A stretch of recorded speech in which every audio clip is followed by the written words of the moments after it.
Hi everybody, welcome back to the channel. I'm Brad Lone Wolf, and today I'm going to be doing a slightly different video to what I normally do. I'm going to be discussing something, and I invite you to join or start discussion commentary down in the comments yourself. Just remember that this is an opinion thing, not a fact thing, so please try and be kind to each other and respect other people's opinions. So, a couple of weeks ago, I got through the mail, because I subscribed to it, this. This is Trails Gear Guide for 2021. And I'm going to read from the top now. It says, 100 pages of the best kit for mountain adventures. It says it right there, at the top. Which got me thinking, and it's an age-old thing, and it's something I've been talking about for absolutely years, for various different people throughout my various careers as an outdoor instructor, outdoor retail person, things like that. And it's this: what is the best gear? Now, my answer, I've been asked that question many times. What is the best gear? What is the best brand? Who is the best brand? And it's always come up with a different answer. My generic answer has always been the best is subjective. Now, I am going to explain that, and I am going to give reasons why I'm going to go into depth in this video. So, the best is subjective, and that to me is absolutely true. So what does that mean? What that basically means is all brands are the best in a given situation. Now again, I know that's going to cause controversy, because there's going to be people out there that like Rab, there's people out there like Berghaus, North Face, Arc'teryx, Mountain Hardwear, whatever. And whilst you can make an argument for this being absolutely true, you can also make the argument that these are perhaps not the best brand, oh, excuse me, perhaps not the best brand out there. How do I justify this? Okay, let's take some of the top end brands, such as Arc'teryx, for example. I'll use Arc'teryx as my base in this case. Some of their jackets, some of their top end jackets sell for between £350 and £500. Now, for some people, that £500 for one jacket is the total amount they have to spend on all their outdoor kit. So, immediately for them, Arc'teryx is out of the question. So, that means that Arc'teryx isn't necessarily the best brand. Okay? Because somebody can't afford it, doesn't mean that they're not the best brand. Technically, it just means they're not the best brand for that person. Similarly, somebody who needs a jacket for walking the dog or walking around the park, not necessarily going to want to spend £350, £400, £500 on a top end jacket, because they just don't need it. That's where obviously the cheaper jackets come into place. However, again, what is a cheaper jacket? You can pick waterproof jackets up, £30, £40. Yes, you can get them cheaper, but when you start getting cheaper, obviously you start losing technicality. And you can pick up obviously the Packer Jacks or Packer Max or whatever they're calling them this year, that are just a simple plastic over jacket, for want of a better word. No breathability, nothing like that. But for some people, that's all they need.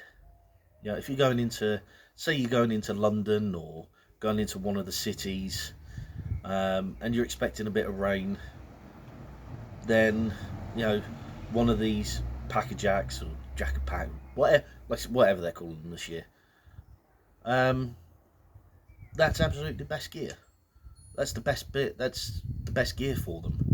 You know, because they're not going to need a £400 jacket to walk around a town or a city.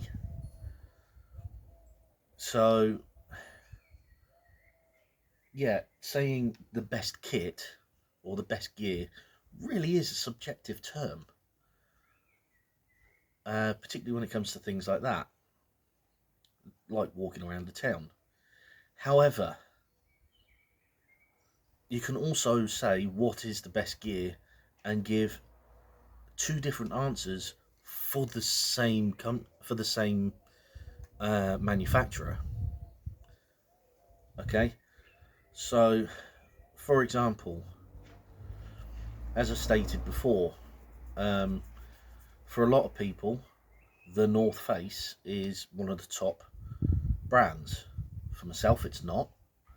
I'm not going to go into details here, but many people who know me know I can't stand the North Face. And again, I'm not going to go into it here, and I'm not going to mention why in the comments, so please don't ask. One of the reasons that I am happy to talk about, however, and it's not just the North Face, there's loads of companies that do this. I think off the top of my head, there's the North Face, there's Berghaus, and there's one other, and then companies, I forget the company, but there's definitely two: North Face and Berghaus. They make a range of kids wear. North Face have been doing this for years. Berghaus have recently started doing it. I'm not saying their products are crap. I'm not saying their products are bad.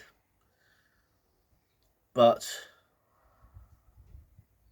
where my mind goes to is this. Obviously, you don't pay, well, in the UK, you don't pay VAT on kids' clothing, which makes, obviously, outdoor clothing for kids cheaper. However, the last time I saw a North Face jacket for kids, it was £60 to a certain age, and then £70 above that age. I can't remember where the age cut off is. Got me thinking.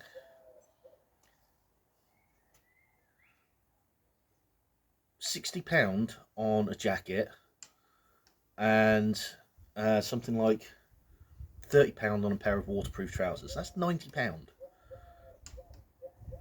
on kids' clothing. Now, I can see there's going to be people out there going, yeah, but I want the best for my kids. Nothing wrong with that. However, I'd like to point out a couple of things, and there's already parents out there that are going to guess what I'm going to say. You spend £90 on a jacket and trousers for your child. 6 months' time, they've grown out of that. You have to do it again. So it's £180. Sorry, brain went dead there. It's £180 you spent in the course of a year on what is essentially a waterproof jacket and waterproof trousers. You can get the same from other brands and pay half the price. You can argue quite successfully they're not as waterproof and not as breathable, but you're getting technical there. And in terms of kids' clothing, you're getting beyond the point where technicality really comes into it, because by the time your child has grown out of the jacket and the trousers, it's kind of a moot point. You've spent your £90 on jacket and trousers. They've grown out of it. Doesn't matter whether you buy North Face, Berghaus, Peter Storm, Mountain Warehouse. Doesn't matter what company you buy. Your child's growing out of those waterproofs. I understand that there's going to be people going, yes, but I want the best for my kids. I understand that.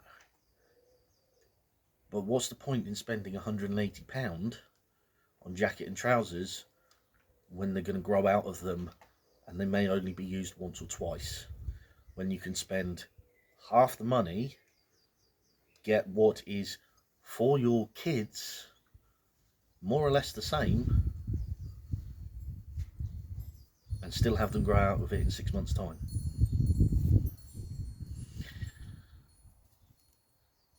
So again, circling back round to what is the best out there.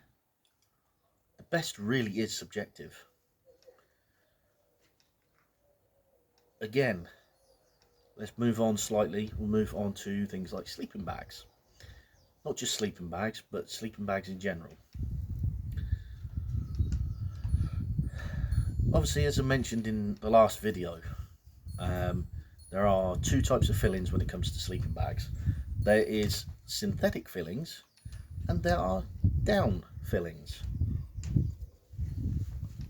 Now obviously down filling comes from ducks and geese.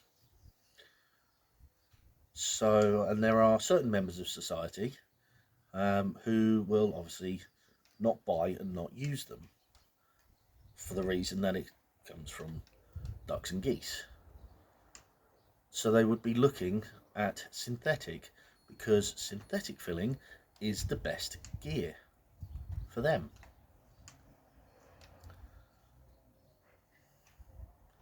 It's the same as down jackets, same as down vests.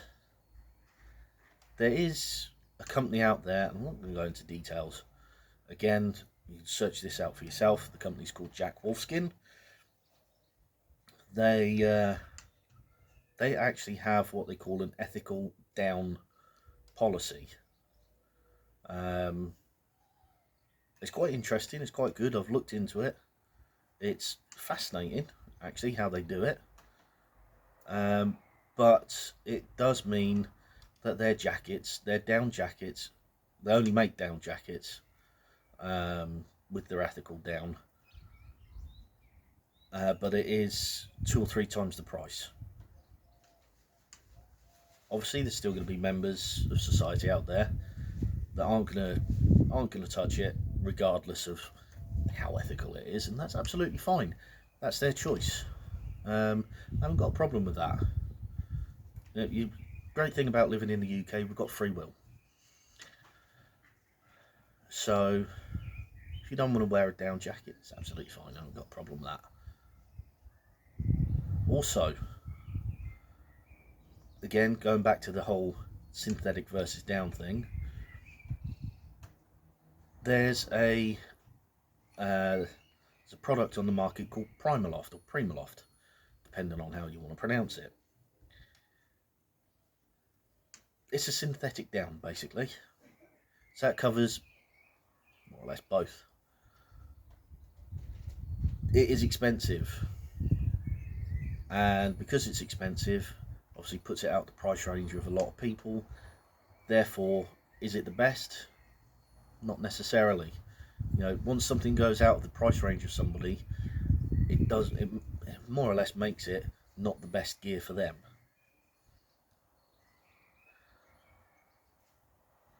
As I say, Primaloft's expensive. It is coming down in price as competitors come onto the market, however. So, what I'm basically saying here is every piece of gear out there, every piece of outdoor gear out there, with the exception of 1 or 2 pieces, they're all the best, depending on A, the person, B, the situation, and C, the funds available to said person. Things like this get on my nerves sometimes, because they imply that to have or to enjoy the outdoors, you have to have the gear that they say in there because it's the best. I'm saying, as long as you use it properly and you're aware of the limitations, most gear can be considered the best.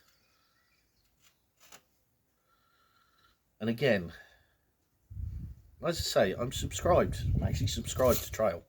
I get the magazine through every month through the door. And one of the things that really annoys me with Trail is when they do a budget gear test. I don't think they understand the word budget.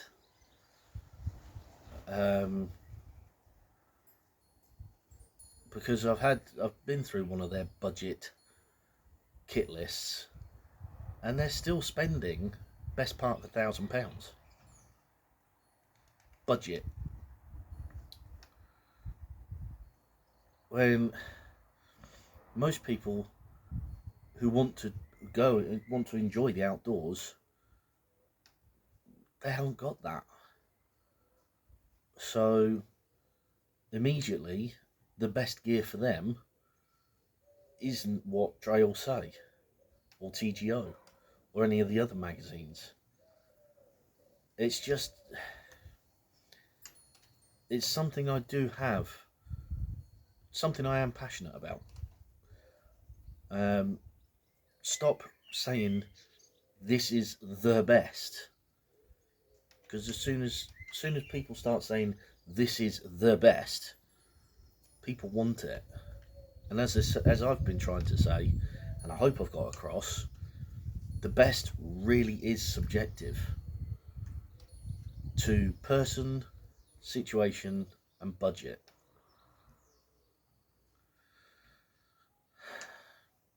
I hope I've made my point clear, and like I say, I hope to start a discussion in the comments. And remember, this is opinion, not fact. You may disagree with my opinion, and that's absolutely fine. But as I say, please be nice to each other in the comments. Please respect each other's opinions. And on that note, I'm going to end the video.